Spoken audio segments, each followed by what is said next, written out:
সকলকে স্বাগত জানাই আজকের ভক্ত সঙ্গে। আজকে আমরা যারা এসেছি, আমরা ইন্টারন্যাশনাল বেদান্ত সোসাইটির পক্ষ থেকে এসেছি। ইন্টারন্যাশনাল বেদান্ত সোসাইটি, মৈত্রেয়ী ভবন। সজ্জল বাবুর সাথে আমার আলাপ ফেসবুকের মাধ্যমে।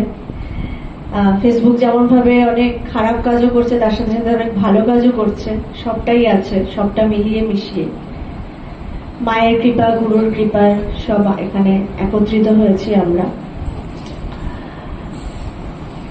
খুব ভালো লাগছে যে অনেকগুলো মানুষ আপনারা এখানে জড়ো হচ্ছেন এবং সৎ চিন্তা করছেন। সব থেকে বেশি আমার আরো বেশি ভালো লাগলো যে ফল, মিষ্টি, ফুল এগুলোর থেকে যখন উনি আমার গুরুদেবের ছবিটার সাথে যে ছবিটা সেটা দিলেন, আমার ওই মুহূর্তে আমার এত ভালো লাগছিল, আমি ঠিক বলে বোঝাতে পারবো না। কারণ আজকে দিনের শেষে যাই বলুন, যতটুকু যা পেয়েছি, যা হয়েছি, সবটাই হচ্ছে গুরুর কৃপায়, গুরুর কৃপার জন্য হয়েছে। যদি গুরুকে ভুলে যাই বা গুরু যদি না থাকে, তাহলে কিন্তু আমি এখানে কিছুই নই। তো তাই জন্য সব থেকে শাস্ত্র বলছে, সব জায়গায় বলছে যে গুরুকে আগে ধরো। যে কবিরেরও খুব সুন্দর একটি দোহা রয়েছে, বলছে যে যদি আমার সামনে গুরু এবং গোবিন্দ দুজনেই সামনে এসে দাঁড়ায়, তো আমি সর্বপ্রথমে কাকে প্রণাম করব? তো বলছে যে সবার প্রথমে তুমি গুরুকে প্রণাম করবে। কেন বলছে? কেন? কারণ হচ্ছে যে তুমি এই গুরুর কৃপায় তুমি গোবিন্দের দর্শন পেয়েছো, তোমার এটাতে কিন্তু কোনো হাত নেই। বলছে ঠিক তেমন ভাবে আমি যে আজকে এই যে সন্ন্যাস ধর্মে রয়েছি, বা আমি যতটুকু যা শিখেছি, যা হয়েছি, সবটার পেছনে হাত কিন্তু আমার ওই গুরুর। যে বলছে না, ঠাকুর খুব সুন্দর ভাবে বলছেন গুরুর প্রসঙ্গে, যে যদিও বা আমার গুরু নিত্যানন্দ রায়, যদিও বা আমার গুরু সুরি বাড়ি যায়, তবু আমার গুরু নিত্যানন্দ রায়। বলছে এই ব্যাপারটা গুরু ভক্তি কিভাবে করতে হয় আজকে মাও শেখাচ্ছে, ঠাকুর শেখাচ্ছে, সমস্ত মহাপুরুষরা শেখাচ্ছেন এই প্রসঙ্গে, গুরুর প্রসঙ্গে। আমরা শুরু করলাম আমাদের অনুষ্ঠান গুরু বন্দনার মাধ্যমে। কেন গুরু বন্দনা? বলছি ওই মানুষটাকে যদি তুমি সামনে না রাখো, তাহলে কিন্তু তোমার সমস্ত কর্ম শূন্য হয়ে যায়। যেমন ভাবে 1 লক্ষ 1 কোটি আগে যদি একটা না থাকে, আমার গুরুদেব বলতেন, তাহলে কিন্তু সব যেমন ভাবে তার ওই শূন্যগুলোর কোনো অস্তিত্ব থাকে না। এক যদি পরে থাকে, যদি গুরু সবার পরে আসে, বলছে ঠিক তেমন ভাবে, আর যদি গুরু এক সংখ্যাটা যদি আগে এসে যায়, তখন শূন্য সংখ্যার মূল্য অনেকটা হয়ে যায়। ঠিক তেমন ভাবে গুরু যদি আগে থাকে, তাহলে আমাদের প্রত্যেকের জীবনটা অন্যরকম হয়ে যায়। অন্যরকম অন্যরকম হয়ে যায়। আর যদি গুরুর সাথে না থাকে, তাহলে গুরুকে যদি চিন্তা, মনন এগুলো যদি না করি, তাহলে কিন্তু আমাদের জীবন ধারণাও অন্যরকম হয়ে যায়। মা খুব সুন্দরভাবে বলছেন যে দীক্ষা কেন নেব, বা দীক্ষার জন্য মায়ের খুব সুন্দর কথা, যে বলছে কি দীক্ষা নিলে কি হয়, গুরুর শক্তি শিষ্যে আসে এবং শিষ্যের শক্তি গুরুতে যায়, এই কথাটা বলছে। তো সেই প্রসঙ্গে এবার আমরা ভাববো যে শিষ্যের আবার কি এমন শক্তি যেটাতে আবার গুরুর মধ্যে আসবে। বলছে শিষ্যের শক্তি আসে কিভাবে? যদি শিষ্য ভালো হয়, যদি শিষ্য ভালো হয়, যদি শিষ্য ঠিক মতো জপ ধ্যান করছে, শুভ চিন্তায় আছে এবং সৎ কাজকর্ম করছে। জীবনে সৎ থাকাটা কিন্তু খুব জরুরি। সৎ কাজকর্ম করছে, সৎ কাজকর্মের মধ্যে কিন্তু এটাও পড়ে যে অফিসে 5টা মানে 5টায় যেতে হবে, 10টা মানে 10টায় যেতে হবে। আমরা সাধারণত দেখি না 5টা মানে 5টা 5, তখন আমরা কি বলি না, বাঙালিরা এইভাবে চলে। সাধারণত প্রবাদ এইভাবেই আসে যে বাঙালিদের টাইম এরকম টাইম। তো বলছেন না, এই প্রসঙ্গেও কিন্তু সৎ আসে যে 5টা মানে 5টায় পৌঁছাতে হবে। আমি যেখানে যাব বলেছি তো যেতে হবে। আমি যেখানে যাব পারবো না যেতে, তো সেটা আগের থেকে জানিয়ে দাও যে যেতে পারবো না। তো এই যে সৎ থাকা প্রত্যেকটা মুহূর্তে, কার থেকে আমি কি চুরি করলাম সেটার থেকেও বড় কথা আমি কাকে কি কথা দিচ্ছি বা কথা বলছি, সেগুলোও কিন্তু খেয়াল রাখতে হবে। শিষ্য যদি এবার খারাপ হয়, খারাপ অর্থাৎ সে জপ ধ্যান করছে না, কিছুই করছে না, কিন্তু গুরু যেহেতু তার হাত ধরেছে, তার মৃত্যুর আগের দিন অবধি কিন্তু শিষ্যর হাত তিনি কিন্তু ছাড়বেন না। যে শিষ্য যতই খারাপ হোক, তাতেও কিন্তু গুরু কিন্তু ছাড়বে না। যেমন ভাবে মা একটা সন্তান ধারণের পরে, যতই সন্তান খারাপ হোক না কেন, তার সন্তান সেই পরিচয়ে থাকে এবং তার খেয়াল রাখে। ঠিক গুরুও কিন্তু মায়ের থেকেও আরো উপরে। তাও তো মায়ের অনেক সময় আমরা অভিযোগ করি আমার ছেলে খারাপ হয়ে যাচ্ছে, গুরু কিন্তু কখনো অভিযোগ করেন না। এটাই হচ্ছে গুরু আর পিতামাতার মতো তফাৎ। গুরু হচ্ছে যা পেয়েছেন সেটাতেই সন্তুষ্ট থাকে, সাথে খারাপ হোক ভালো হোক সবেতে। আর মা বাবার কি অভিযোগ থাকে, আমার ছেলে যদি ডাক্তার না হয়, ইঞ্জিনিয়ার না হয়, ঠিক মতো যদি সৎ পথে না থাকে। কিন্তু গুরুর কিন্তু কোনো অভিযোগ থাকে না। মা দেখতেন না আপনারা যে অনেকে জব করছে না, কিন্তু মা তাদের হয়ে জব করে দিতেন। কেন? কারণ মা তাদের দায়িত্ব নিয়েছেন, যে আমি তাদের দায়িত্ব নিয়েছি যে আমি তাদেরকে উদ্ধার করব, তাই জন্য।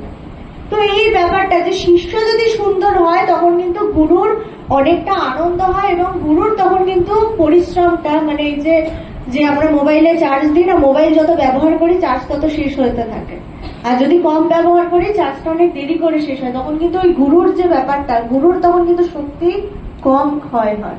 আমরা দেখি যে মহাপুরুষদের কিন্তু অনেক যন্ত্রণার মধ্যে দিয়ে যেতে হয়। এই যন্ত্রণাগুলো তারা কোথা থেকে পায়? তাদের কি কোনো পাপকর্ম করছে? আজকে ঠাকুর রামকৃষ্ণদেবের ক্যান্সার হয়েছে, আজকে আমরা সারদা মাকেও দেখছি, মায়ের প্রচন্ড সবাই প্রণাম করে যাচ্ছেন, মায়ের পা জ্বালা পড়ছে। আমরা দেখছি মা দৌড়ে গিয়ে কলতলায় পা ধুচ্ছেন, এবং ধুতে ধুতে সে বলছে আর কাউকে প্রণাম করতে বলো না। তারপরেই আবার তার প্রেম কেমন দেখুন, আবার সাথে সাথে বলছে শরৎ যেন জানতে না পারে। কেন? যদি শরৎ মহারাজ জানতে পারে তাহলে আর কাউকে প্রণাম করতে দেবেন না। মানে ওই জ্বালাটা তিনি কিন্তু নিচ্ছেন। কেন? কারণ আমরা যেভাবে প্রণাম করছি, আমাদের সমস্ত কামনা বাসনা সব দিয়ে প্রণাম করছি। এই কামনা বাসনা কমানোর জন্যই কিন্তু আমাদের এই ঠাকুরের হাত ধরা, মায়ের হাত ধরা, যার যার যে গুরু আছেন তাদের হাত ধরা। এই গুরু কি করেন? আমাদের এই কামনা বাসনা গুলোকে সরিয়ে দেন না, কমিয়ে দেন। কমিয়ে দেন তারা। এই যেগুলো কামনা বাসনা গুলো, যে ষড়রিপু আমাদের কাম ক্রোধ লোভ মোহ মদ মাৎসর্য যেগুলো আছে, এগুলো কিন্তু তারা কি করেন, যে এগুলোর মধ্যে আমাদের মনে হয় না, যে অনেকের মনে হয় আমার মধ্যে হয়তো লোভটা বেশি, আমার মধ্যে হয়তো কাম ভাবটা বেশি, আমাকে এটা কমাতে হবে। বলছে ওইসব বলে কোনো লাভ নেই, তুমি শুধু জপ করে যাও, ধ্যান করে যাও, ওইগুলো আপনা আপনি নিজের থেকেই কমে আসবে, তোমাকে জোর করে কমাতে হবে না। জোর কমাতে গেলে কি হবে? উল্টে ওটা জোর করে দেবে তো যাবে, কিছুদিন পরে আবার ও উঠে আসবে। তো বলছে ঠিক তেমন ভাবে যদি ওটা একেবারে গোড়ার থেকে সরাতে হয়, তাহলে কিন্তু আমাকে রোজ অভ্যাস, ধ্যান, জপ এগুলো করে যেতে হবে। আজকে আমরা যে এত অল্প বয়সে, যে সাধারণত আমরা যখন যাই তখন বলে আরে, কিন্তু এই যে অল্প বয়সের মধ্যে যে বুঝে নেওয়া, এটার জন্য গুরুর কৃপা। গুরু কৃপা করেছে, বা পূর্বজন্মের সংস্কার, পূর্বজন্মের নানা কিছু, যার জন্য আজকে আমরা এই পথে আসতে পেরেছি, সুযোগ এবং গুরুর কৃপা। এই যত যা কিছু হচ্ছে সবটাই কিন্তু একটা জায়গাতেই আটকে থাকে, সেটা হচ্ছে গুরুর কৃপা, গুরুর জন্য। গুরু ছাড়া কিন্তু আমরা সবাই অচল। সবসময় একটা জিনিস মনে রাখতে হবে, আমি যেখানে যা করি, যেটাই করি না কেন, আমরা যেন সবসময় গুরুকে ধরে রাখি। গুরুকে ধরে রাখলে তাতে আমার বিপদ আসুক, যাই আসুক, কিছু চাইতে হবে না, তুমি শুধু তাকে ধরে থাকো। বিপদ যদি আসেও সে আপনা আপনি সরে যাবে। তুমি আবার এটা বলতে চাও না যে আমি গুরুকে ধরে আছি তাও আমার বিপদ এলো কেন। সংসারে যেটা যেমন ভাবে চলার তেমন ভাবে চলবে। হয়তো মা বলছেন না যে পাটা কেটে বাদ যেত, তার বদলে পাটা একটু কেটে গেল, এইটা হবে। কারণ আমরা যেমন যখনই জন্মেছি, যেমন ভাবে কি হয় যে আমরা যখন কোনো সিনেমা দেখতে যাই থিয়েটারে, তখন আমাদের কখনো কখনো কোনো সিনেমা দেখে ভালো লাগে না, বা কখনো কখনো মনে হয় কি ওই নায়কটা এই সময় না মরে গিয়ে একটু পরে মরে গেলে ভালো হতো, বা মনে হলে একটা এরকম ঠিক তেমন ভাবে, কিন্তু আমরা ওটাকে কেউ পাল্টাতে পারবো না। কেন? কারণ ওটা রিলিজ হয়ে গেছে। ঠিক তেমন ভাবে আমরা যখন জন্মাচ্ছি, তার সাথে সাথে আমাদের মৃত্যুর আগের দিন অব্দি যে সিনেমাটা, সেটা কিন্তু রিলিজ হয়ে গেছে। আমরা কখন কোথায় যাব, কি করব, সব হয়ে গেছে। কিন্তু আমার হাতে কি রয়েছে?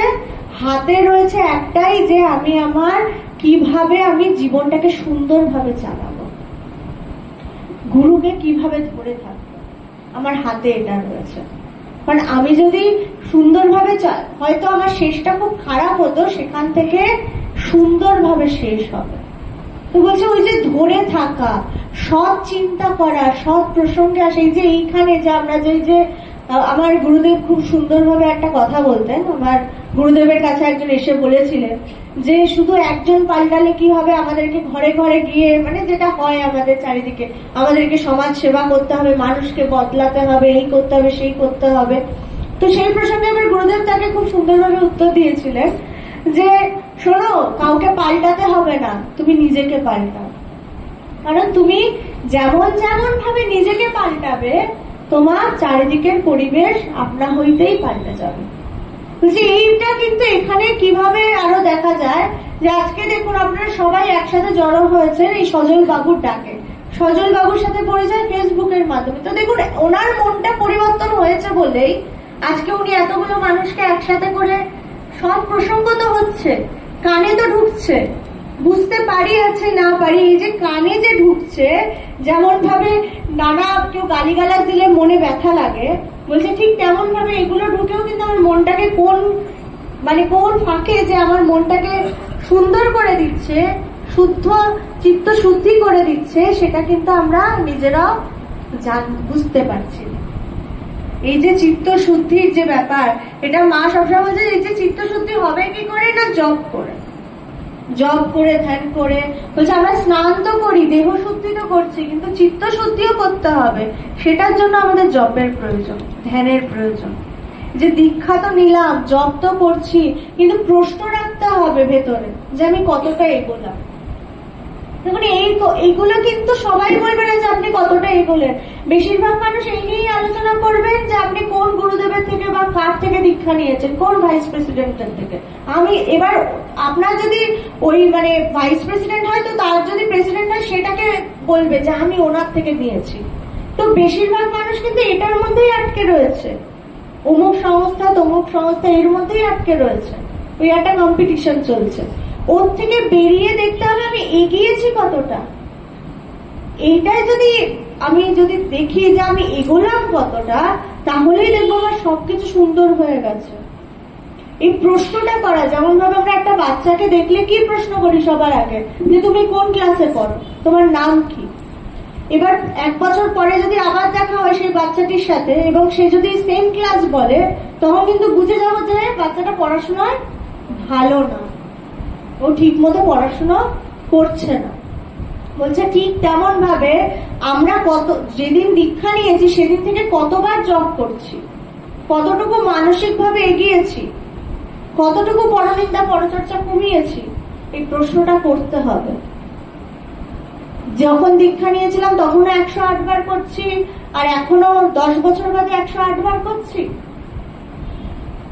উল্টে বলছি আরো সময় হচ্ছে না। অনেকে আবার জব দীক্ষা যখন নিয়েছিলাম প্রয়োজন ছিল নিয়েছি, আর তারপরে ভুলেও গেছি জব করতে হবে। বেশিরভাগ সময় কিন্তু এরকমই চলছে, না সময় পাচ্ছি না। তাহলে নিয়েছো কেন যদি সেটাকে তুমি যত্ন করেই রাখতে না পারো? তো বলছে ঠিক তেমন যে তোমাকে প্রত্যেকটা মুহূর্তে, তাহলে বুঝতে হবে যে তুমিও ঠিক মতো ঠিক স্টুডেন্ট নাও। কিন্তু তাই রোজ আমাকে জবের সংখ্যা বাড়িয়ে যেতে হবে, এবং দিনের শেষে প্রশ্ন করতে হবে নিজেকে আমি কতটুকু এগিয়েছি মানসিক ভাবে, আধ্যাত্মিক ভাবে। এই যে আজকে যে আমরা বৈদিক মন্ত্র পাঠ করলাম, যে শান্তি মন্ত্রগুলো, তার মধ্যে আমরা 3 বার শান্তি বললাম প্রত্যেকটা মন্ত্রের শেষে, ওম শান্তি শান্তি শান্তি। বুঝে যে 3 বার শান্তি বললাম, যে কেন বললাম? কিছু তো একবার শান্তি বললেও তো হতো। বলছে এই যে আমাদের চারিদিকে যে বলছে কি আদি দৈবিক, আদি ভৌতিক এবং আধ্যাত্মিক যে সমস্ত কিছু যাতে শান্ত থাকে, তাহলে কিন্তু আমিও আধ্যাত্মিক ভাবে ঠিক মতো চলতে পারবো। এখনই যদি ঝড় বৃষ্টি শুরু হয়, সবার কিন্তু চিন্তা এসে যাবে বাড়ি ফিরবো কিভাবে। বা এখনই যদি কাউকে একটা কুকুরে, বিড়ালে বা কিছুতে কামড়ে দিত, তাহলে কিন্তু সমস্ত এইগুলো কিন্তু সবাই চিন্তিত হয়ে যেত সেটাকে নিয়ে। আর বা কেউ যদি মানসিক ভাবে অসুস্থ থাকতো, সেটা নিয়েও কিন্তু সে এখানে শান্তভাবে বসতে পারত না। বলছে এই জন্য 3 বার শান্তির প্রার্থনা, যে যাতে সবকিছু ঠিক থাকে, পুরো বিশ্বের জন্য প্রার্থনা করা, শুধু তোমার আমার জন্য নয়। এই প্রার্থনা করছি কিছুটা কি উপকার করছি, শুধু নিজের না অন্যেরও, যারা শুনতে পাচ্ছে তাদের। তো বলছে তাই জন্য বলছে প্রত্যেকটা দিন আমাদের কিন্তু প্রশ্ন করতে হবে নিজেকে। ওই শুধুমাত্র প্রশ্ন আমি এটা আমি সেটা জানলাম শুধু তাই না, প্রশ্ন কিন্তু এটাও করতে হবে আমি কতটা এগোলাম। কারণ আমাদের কিন্তু একটাই জীবনের উদ্দেশ্য, সেটা হচ্ছে কিন্তু ঈশ্বর উপলব্ধি। ঈশ্বর উপলব্ধি ছাড়া কিন্তু জীবনের কিন্তু আর কোনো গতি নেই। আমি যদি এখনো প্রত্যেকের মধ্যে সেই ঈশ্বরকে যতক্ষণ না দেখতে পাচ্ছি ততক্ষণ বুঝতে হবে আমার কিন্তু এখনো অনেকটা বাকি আছে। কারণ আমরা কেউ জানি না কার কখন কি হবে। আমি কালকে দিনে আদৌ ঘুম থেকে উঠতে পারবো কিনা আমরা কিন্তু কেউ জানি না। এই প্রত্যেকটা দিন জীবনের শেষ দিন হিসেবে ভেবে যতটা পারা যায় জপ ধ্যান করা। আমরা এখন যদি বলি যে না সময় হয় না, আমরা সেই প্রসঙ্গে সারদা মাকে দেখছি যে সারদা মা রান্না করতে করতেও তিনি জপ করে যেতেন। তিনি কিন্তু কখনো দেখতেন না যে ভোরবেলায় করতে হবে বা কখন করতে হবে, সেগুলো দেখতেন না। তিনি সবসময় জপ করতেন। আর তার কাজকর্ম কিন্তু আরো অনেক বেশি ছিল এখনকার থেকে। এখন তো আমাদের মশলাও বাটতে হয় না, মাটিতে বসেও রান্না করতে হয় না, অত বড় বড় উঠোন ঝাড়ু দিতে হয় না। তখন সারদা মায়ের সময় কিন্তু এইসব করতে হতো, ঠাকুরকে আলাদা করে সব সেবা কাজ করতে হতো, এই করতে হতো। এত বড় মন্দিরও নেই আমাদের কারুর বাড়িতে এখন। আর এখন কারুর বাড়িতে এত লোকও আসে না। দিনকে দিন আমরা ছোট ছোট পরিবার হয়ে যাচ্ছি। আগে যখন তখন যে এসে যাচ্ছে ঠাকুর বলে দিচ্ছে ওর জন্য এটা রান্না করো, তাকে সাথে সাথে দৌড়াতে হচ্ছে রান্না করে। আর এখন আমাদের বাড়িতে হুট করে যদি কেউ আসে আমরা রেগে যাই, এখন কি খেতে দেবো, কি করবো। বলছে এটাই তফাৎ মায়ের সাথে ভাবনা চিন্তার আর আমাদের। মা সবসময় শান্ত থাকতেন, মা সবসময় শুভ চিন্তায় ডুবে থাকতেন। এই শুভ চিন্তাটায় ডুবিয়ে রাখার জন্য চেষ্টা কিন্তু আমাদেরকেও করতে হবে। আমাদেরকে যতটা পারা যায় যতটা চেষ্টা করতে হবে, জপ করে যেতে হবে। এই জপ করতে করতে যখন মনটা আবার একটু শান্ত হয়ে আসবে তখন কিন্তু আবার ধ্যানের চেষ্টা করতে হবে। কারণ এগোতে হবে, এটা কিন্তু মাথায় রাখতে হবে। শুধু এক জায়গায় দাঁড়িয়ে থাকলে হবে না, এক জায়গায় দাঁড়িয়ে থাকলে হবে না, এগোতে হবে আধ্যাত্মিক পথে। যদি আমি এই পথটা নিয়েছি তো এগোতে হবে, এটা শেষ দেখতে হবে। আর শেষটা এই জন্মেই দেখতে হবে। আর শেষটা কি না ঈশ্বর উপলব্ধি, তাকে আমার অন্তরে বোঝা। ঈশ্বর কিন্তু বাইরে কোথাও নেই, আসলে কিন্তু আমার ভেতরে রয়েছে। বাইরে যেগুলো দেখছি এগুলো সবকিছু মায়ার বশত দেখছি, মায়ায় দেখছি। আসলে কিন্তু কোনো কিছু সত্য নয়, সবটাই মিথ্যা। এই মিথ্যাটা বোঝার জন্য কিন্তু ঈশ্বর উপলব্ধি করতে হবে, তাকে বুঝতে হবে। এই না বুঝতে পারলে কিন্তু আমাদের জীবনকে আবার আসতে হবে। বলছে যতক্ষণ অব্দি আমি না মুক্তি লাভ করছি, শঙ্করাচার্য বারবার বলছেন যে পুনরাপি জননম পুনরাপি মরণম পুনরাপি জননী জঠরে শয়নম। বলছে নইলে যদি তুমি মুক্তি লাভ না করো তাহলে তোমাকে কিন্তু এই বারবার জন্ম, বারবার মৃত্যু, এই জীবন সার্কেলের মধ্যে বারবার আসা যাওয়া করে যেতে হবে এবং ওই জননীর জঠরে আবার এই কষ্ট করে শুতে হবে। ওই সময় তো জ্ঞান থাকে, তার তো আসবার গর্ভ থেকে বেরানোর পরে আবার সব ভুলে যায়। সেই সময় কিন্তু তাকে ভীষণ কষ্ট পেতে হয়, সে ভাবে আমি আর আসবো না সেই সময়। তো বলছে ঠিক তেমন ভাবে যে আমরা তো সেই সময় কষ্ট হয়, তারপরে এই মায়ার ইয়েতে সব ভুলে যাই। আর যাতে আমাকে বারবার জন্মাতে না হয় এইটা মাথায় রাখতে হবে। যতই হোক পৃথিবীতে জায়গাটা তো খুব একটা ভালো না। আজ এখানে যুদ্ধ হচ্ছে, কাল সেখানে এই হিংসা, এই ওকে মেরে দিচ্ছে, এমন হিংসা হচ্ছে যে মেরে দিচ্ছে, সহ্য করতে পারছে না, হিংসার প্রতি তার কন্ট্রোল থাকছে না। এই জায়গাতে বারবার জন্মে কি করবো? যত তাড়াতাড়ি পাওয়া যায় এইখান থেকে চলে যাওয়া, মুক্তি লাভ করা। এই মুক্তির লাভের জন্যই কিন্তু গুরুর হাত ধরা, ঠাকুরের হাত ধরা, মায়ের হাত ধরা। আজকে আলোচনা এখানেই শেষ করছি।